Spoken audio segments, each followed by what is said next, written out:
This is Mike Taylor, and you're listening to the Fulham Focus podcast.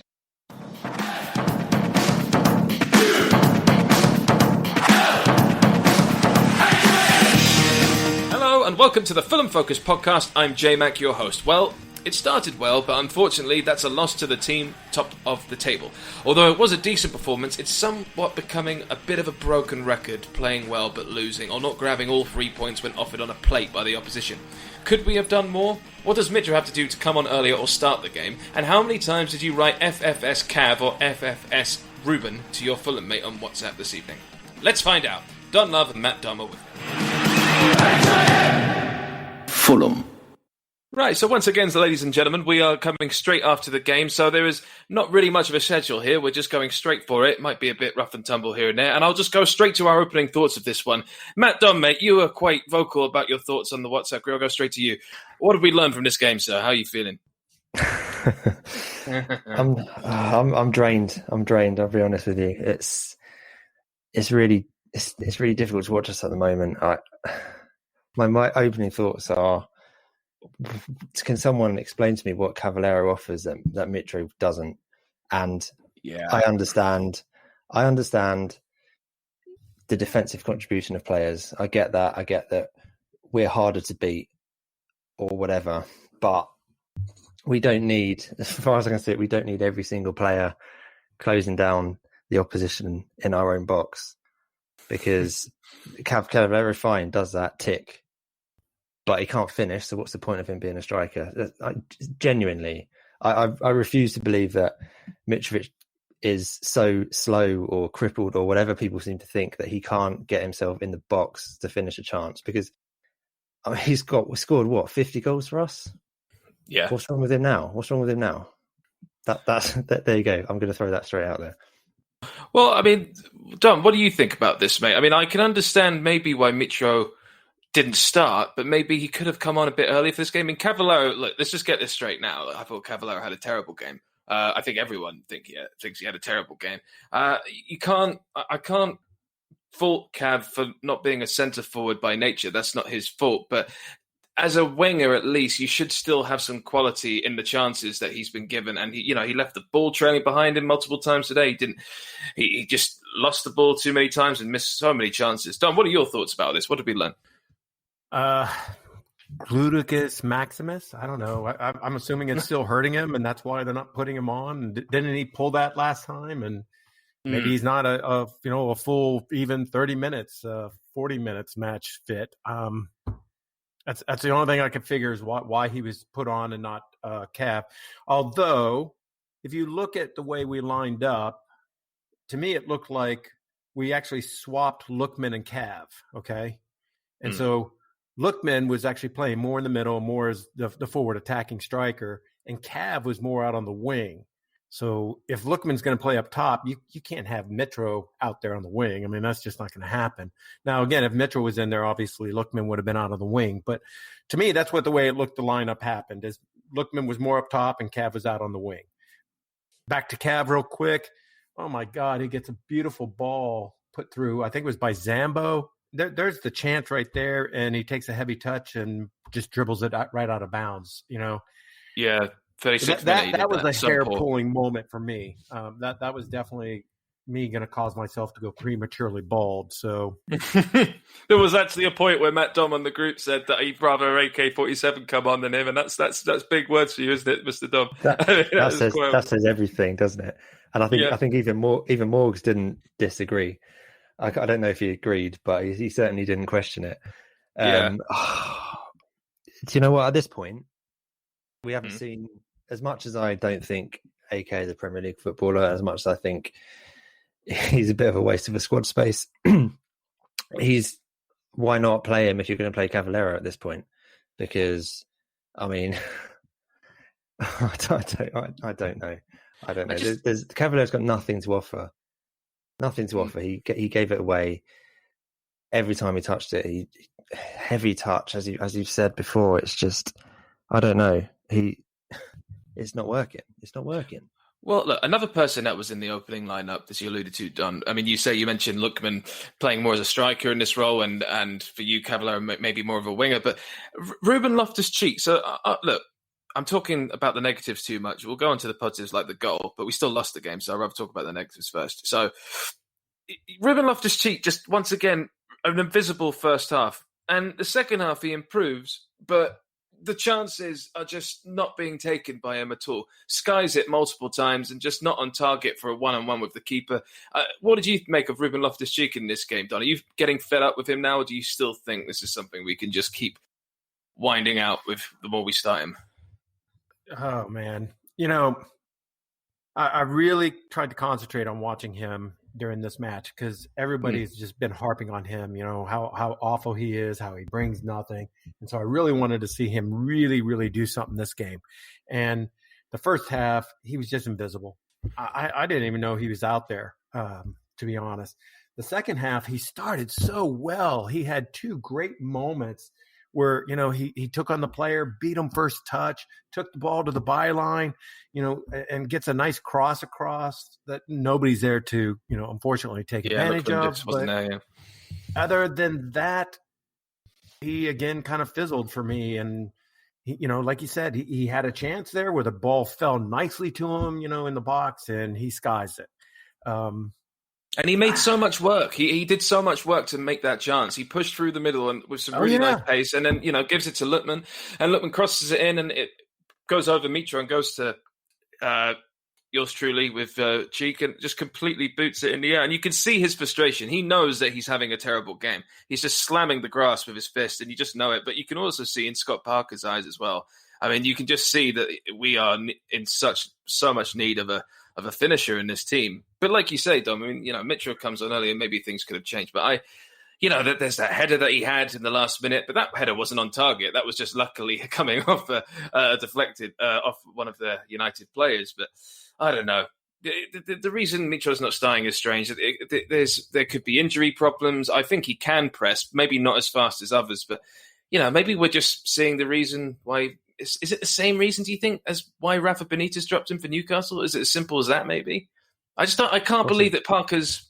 It's got to be tactics. To me, it's got to be tactics, okay? And to me, it's got to be... The reason being is because Parker wants somebody with speed up front, okay? And a good example of, I think, what Parker's looking for in that forward striker is the beautiful ball that I think it was Anguissa puts over the top, in the 5th minute for Lookman to just run onto, okay? And make that incredible, settle the ball one touch and then finish. I think that's what Parker's looking for ultimately, is that striker who can, play the break, and that if we're doing the 3-5-2 type stuff, that, as we go up into the attack, somebody's up there with speed, rather than what Mitro does. And I've said this several times, and he does this so well, he plays that top high back line. He can settle the ball, he can head the ball in, he can bring players, in around him. So I'm guessing that's not what Parker wants. I'm guessing that he really wants that strong, fast striker. Okay, well, that's fine. But unless we're going to continue with like I think happened, where Lookman was more that forward striker and Cav was out on the side, unless we're going to continue with that kind of formation going forward, I agree. It's time. If Mitro's healthy, he's on the bench, we got to start him. We got to get him in there. Put Lookman back out on the wing, and I think the two of them could hook up beautifully. Yeah, I mean, it's all well and good wanting that type of player. Lookman is that type of player, but you need options. Why? We play in obviously a more defensive game, more on the counter attack, but counter attacks don't just have to be running at pace from your own penalty box. A strong striker with a good first touch has got a really important role in that. And I think, I don't know, everyone seems to be saying, oh, he doesn't press, he's not mobile enough. He's an athlete. He can run. He scored goals. He gets himself into the box. Let him do that. I refuse to believe that there's not a way that he can work in this system, because let's face it, fair enough, we're hard to beat now, and we're heroic, brave effort every time without the result. But let's face it, we need wins, we need goals, we need to score. Otherwise, we can see it a mile off. We're already more than a win away from 17th. if Mitro isn't starting against Burnley or Brighton, then there is seriously something. I'll then think that Scott Parker's completely lost it. But at the moment, I mean, this could, in a defence for Scott Parker's case here, that it could be that this is just our way of playing against top 6 teams. I mean, Man United are, top of the league at the moment. Well, they certainly are now, but they're playing very well this season. We shouldn't. I mean, we want more of the get. We're getting frustrated now, essentially because of our bad start. That's the reason we're frustrated. Because of those first 5 games, we are having to play catch up, and we're needing results against the big teams like this. And what's so annoying is we look so good until the final moment that we need to actually complete the quality. Do you know what I mean? I feel like we are so decent in the build-up and the counter and our passing, but just the final ball is just the final attack, the final shot on target is just not there. It just doesn't exist. It's so frustrating to see. Any of you want to add anything on that? Yes, it is partly down to the bad start, but let's face it, I haven't looked at the form table, but I'd be surprised if we weren't 19th in the form table at the moment. As good as as well as we've been defending, and as much as we've cut out some of the goals, it hasn't equated to what it really needs to equate to, which is winning games, because we've won 2 all season, and with one more game, it's the halfway point, I think, or is it 2 more games at the halfway point? And if you win 2 games in half a season, you're going down by a distance. You're right. So we're going to need to be about the 10th or 12th best team in the second half of the season at this rate, and I can't see that. Hey, just interesting enough, while you said that, I went and Googled Transfer Market has Fulham on the form table. We've actually gone up. It's given us a green arrow. We are 15th on the form table, and that's including today's loss. Right. Okay. So, Don, who's below us then? Newcastle. So right above us, starting. I'm going to start off in 13th place real quick. Okay, 13th place is Spurs. 14th is Wolves. 15th is us. 16th is Brighton. 17th is Chelsea. 18th Sheffield United. 19th Newcastle. 20th West Brom. Right. Okay. All those teams have won recently. I'm surprised about that. The points can't be any different between us. But anyway, I mean, we need to be better. Yeah, we need to be better. And I think it's very Frenchie said something quite good on the chat, which is very true. He just thinks that, we're the only reason we're seeing this season as a lot better is just because of how bad it was in 18-19. Do you know what I mean? Like, it's still 2 wins in half a season, like you said, and it's not good enough. Look, I think if we lose Burnley and West Brom and Brighton coming up, then I will, 100% be very upset and in the doom and gloom camp for sure. But you're not being in the doom and gloom camp, Tom. You're just being realistic, and I think that's completely fair enough. Should we talk about the Lookman goal and cheer ourselves up at least? I mean, the Lookman goal, 5 minutes in, I mean, it was a very lovely finish, wasn't it? And fantastic vision from Anguissa, wouldn't you say, Dom? I mean, I think Man United were just as shocked as we were, actually, 5 minutes in. For me, it was, I said this earlier, it was absolute beauty. Anguissa takes the ball, looks up, sees that he's there. The commentators, the pundits, they seem to think that he was, a little bit off, and that, it probably should have been called back. At least that's what the NBC pundits were thinking. But I thought it was a beautiful, well-timed run.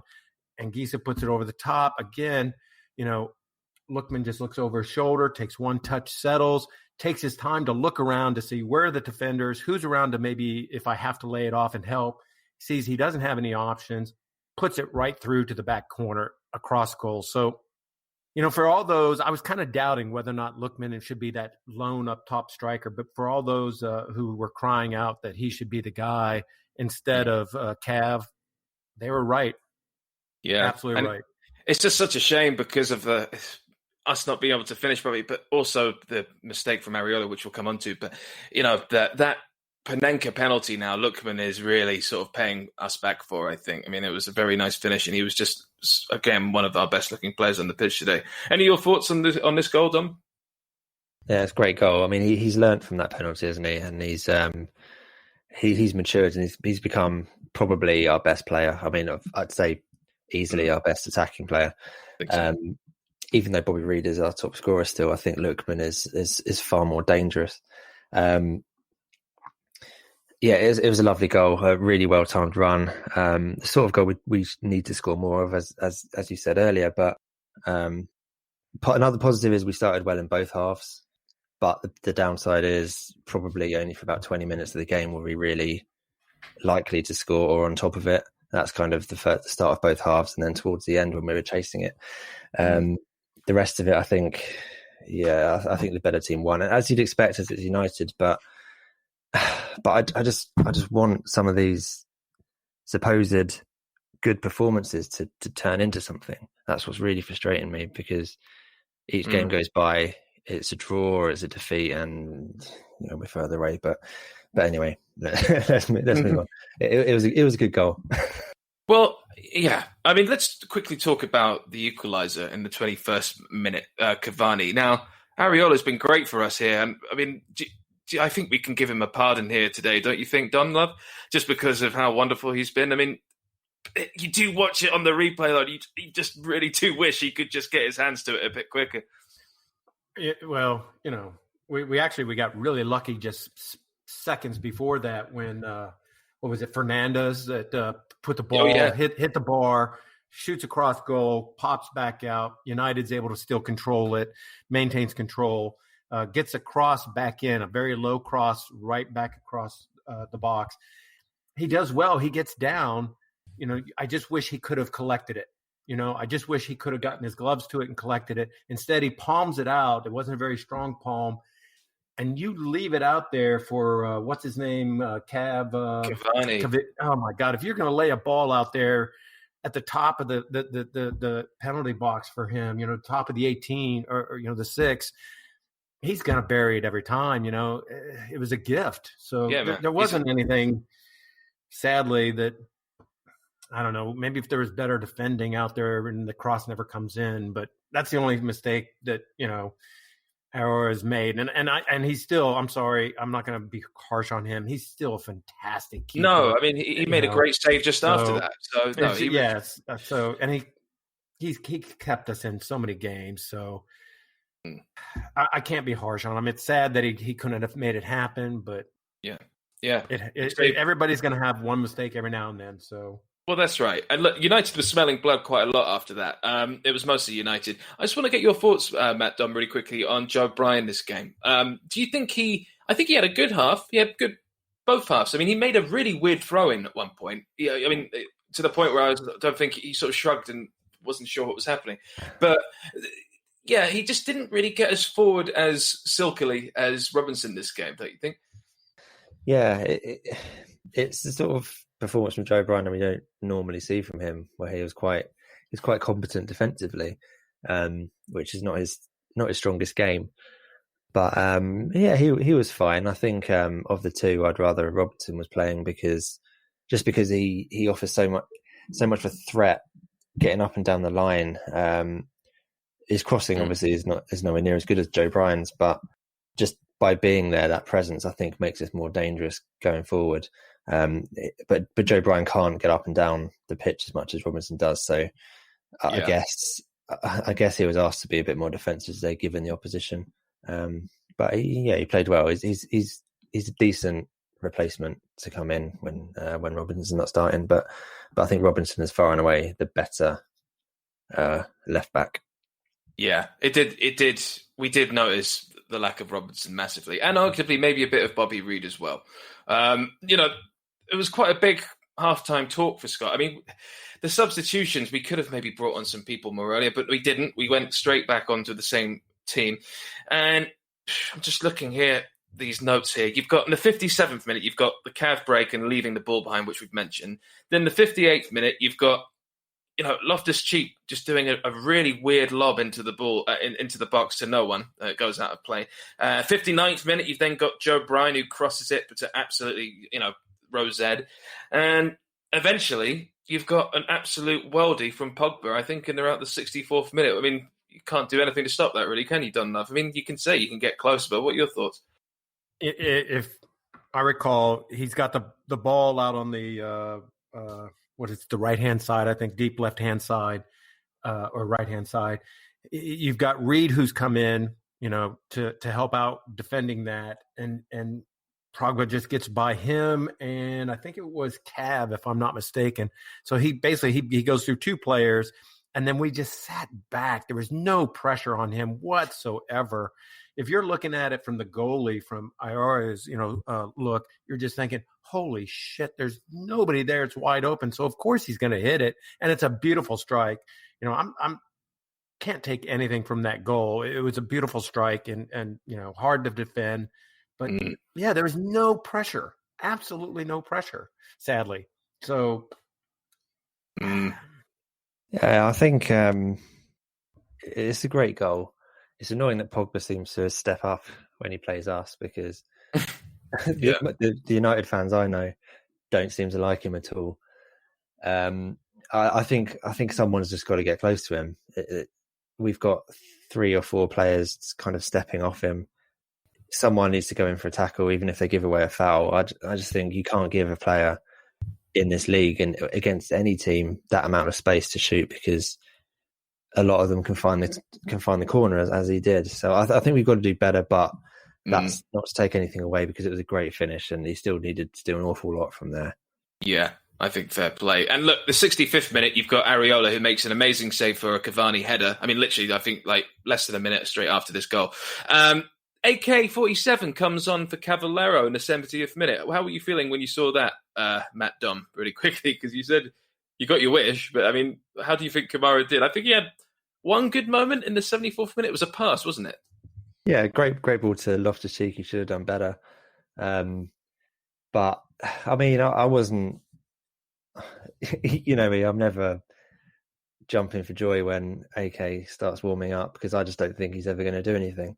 And at the point we're 2-1 down, I think it's asking an awful lot of him to actually do anything. So I don't blame him for this one, for not turning it around, because I think it was a bit late to bring him on. I think he needed to come on at half time if he was coming on, him or Mitro for Cav, because it was clear at that point it wasn't working. And it's no fault for Kamara today, and actually wouldn't be against him playing instead of Cavallero to see what he can do.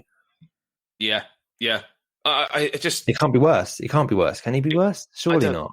We can't have 2 players that bad. What are your thoughts, Don Love? What do you think?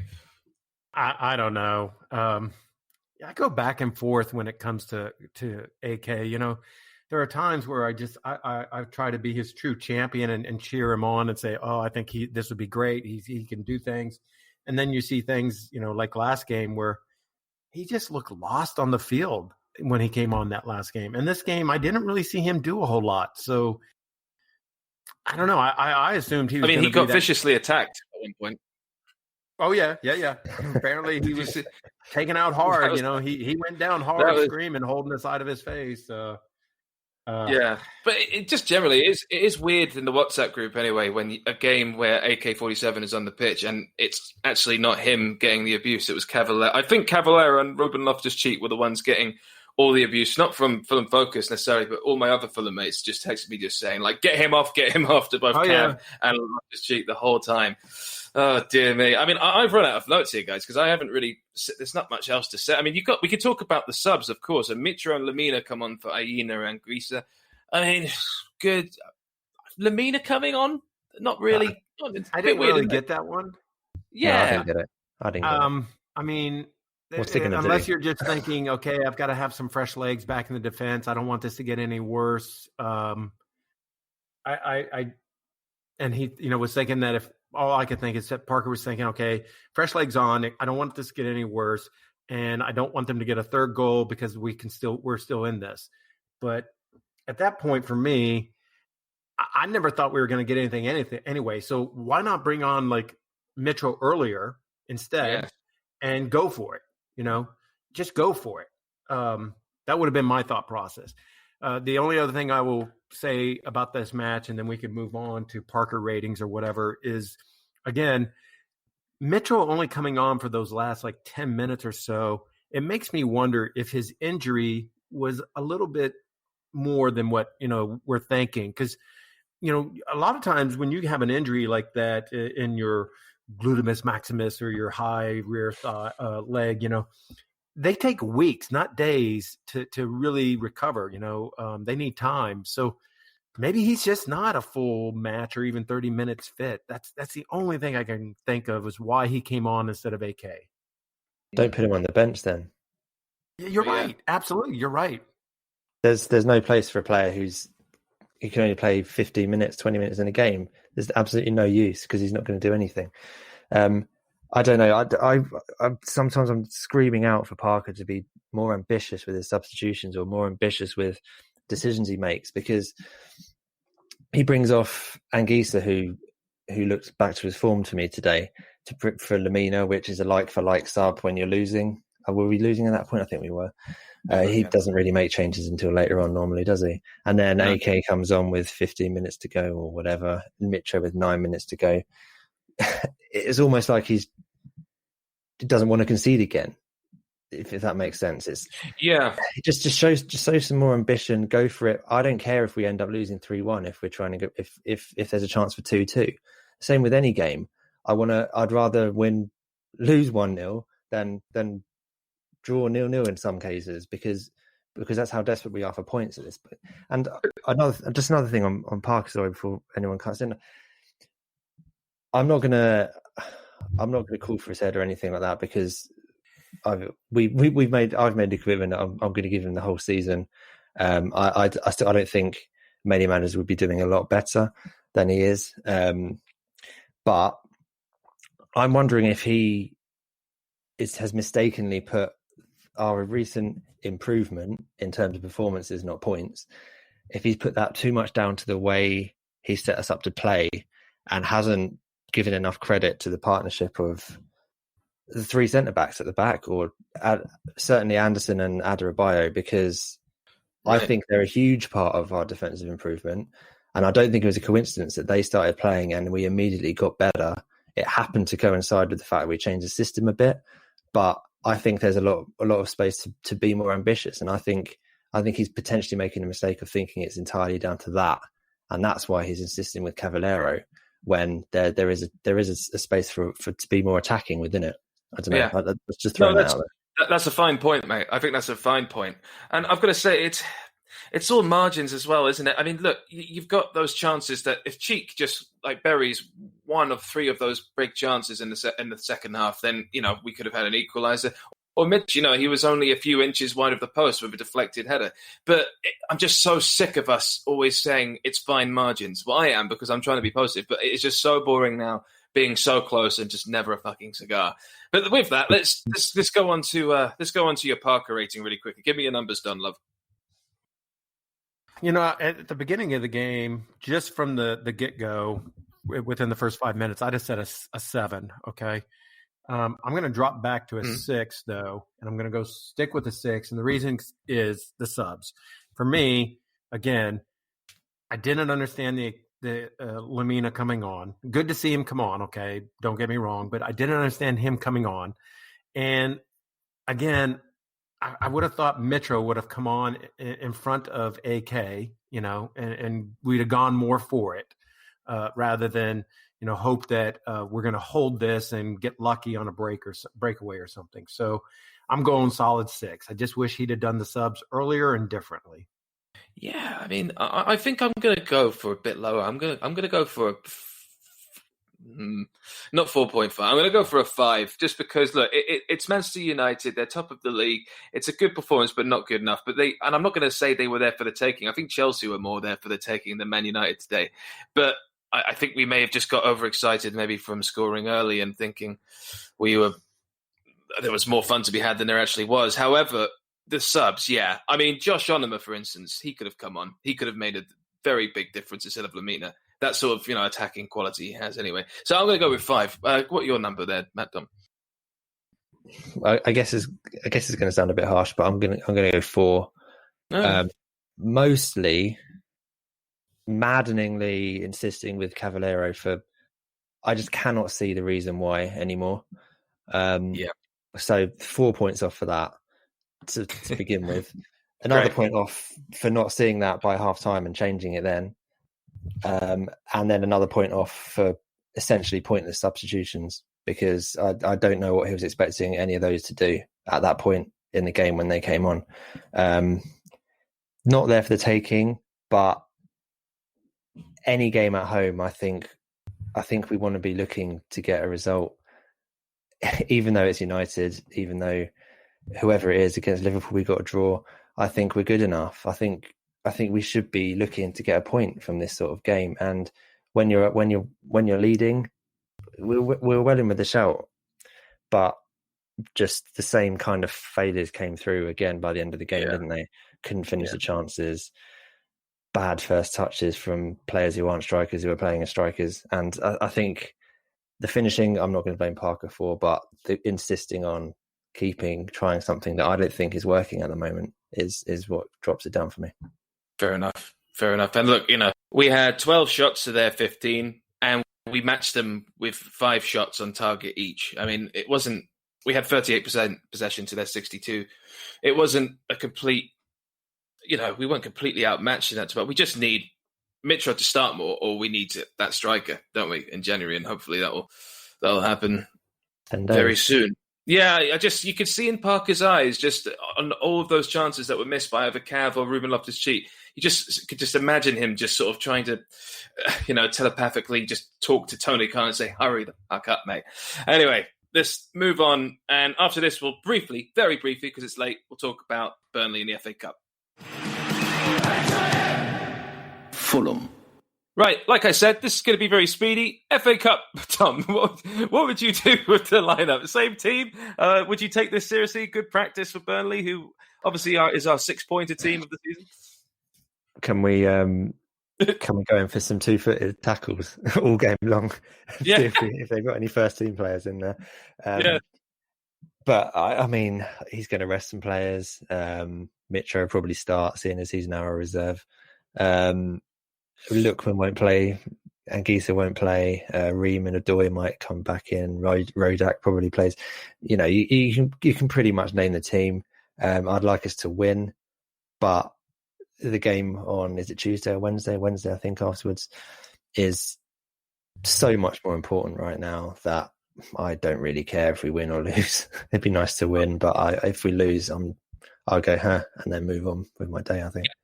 Look, this isn't podcast gold to admit this, but I don't really care at the moment either. I think it's late. We just talked about Manchester United, but also it's the FA Cup, and we've got bigger fish to fry, as you say, with the league right now. Brighton is absolutely massive. Don, would you like to go on a cup run for this? Would you treat it quite seriously and actually prepare it as if we're going to be playing Burnley in the league? So this is going to be the first time I've really ever said this. I am a firm believer. Always put out the strongest team you can. Always take every match as seriously as you can. Go for it, okay? And I really would love to see Fulham get into the next round. But the next 2 games are so crucial, it's not funny. We've got Brighton, then we got West Brom. And we really, really need these next 2 games, in my mind. So I think we've got enough depth in the squad, and enough quality that we should just throw caution to the wind. Let's rest some players, and save them for the next 2 games in the Premier League. So with that in mind, my lineup would be obviously Rodak in goal. I'd do the old style Odoi, Hector, Ream, Brian, all across the back, sitting in front of him. I put Tete just because I want Tete to get some more match games. I want to see him, just playing a little bit more. If Tom was fit, I bring Tom back in. We should say happy birthday to Tom Kearney as well, actually. This is his birthday. Is it his birthday? Happy birthday to you. Exactly, yeah. But go on, keep going. I've Onima, and I put our Loftus-Cheek out on the wing, and then not have him play, the next game against Brighton. That's me personally. Yeah. Okay. So use him. Just put him out there. And then let's get Mitro out playing. If he's fit, let's get him out playing. Let's get him out there. And then I'd love to see Cabano. If he's on the bench right now, if he's fit, let's get him up there and let's get him start playing. Let's see some. I can imagine. And then I'd love to see on the bench and coming in for a good 20 minutes or so, I'd love to see the U23 players, Fabio and Jasper, who, if I'm looking it up, in the last game they played against the Crystal Palace U23, both of them scored goals, beautiful goals. I saw the highlights. So let's get them in there. Let's let them have some first team experience and let's let them play. Well, I think they're scoring for fun at the moment for the under-23s or whatever squad it is, so that's good. But I agree with you. I think the big question for Burnley, the interesting one will be, does Mitro start? And is it a good idea for him to start so he's warmed up for the games against Brighton and West Brom and Burnley? Because we're gonna need for those games. We're not going to preview those league games properly, Dom, but you would start Mitro for this and treat this like it's West Brom again. Yeah, I'd start him just because I want him to get some time under his belt. Okay, let's say he's not fully fit. We don't know. We don't want to hurt him. Fine. Okay, we don't start him off the bench. Maybe we do like AK and Kamara up top, okay, as kind of a combo. And then in the 20th minute or something, 30th minute, let Mitro have a run. Let Mitro, show Parker what he can do and why he should be starting in all the Premier League games right now.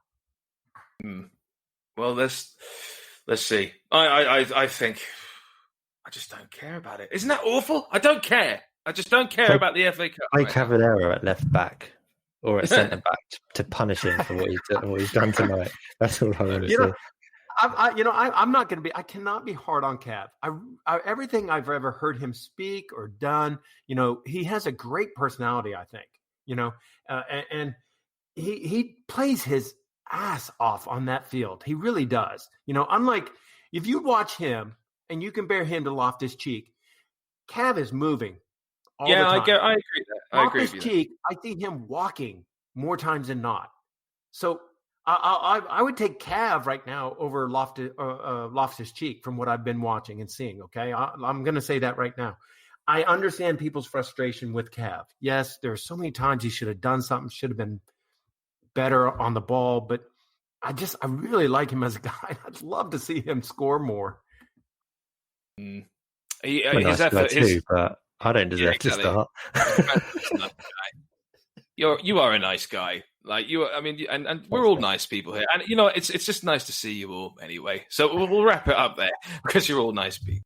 All right, guys, thank you very much for joining. Thank you very much for listening home. Thank you, Mr. Don Love. Thank you, Mr. Mad Dom. If you like what you hear, tell your friends about us. We're on all the social media outlets, and we will be back. We'll be back with another pod with Frenchie soon. Thank you. Goodbye.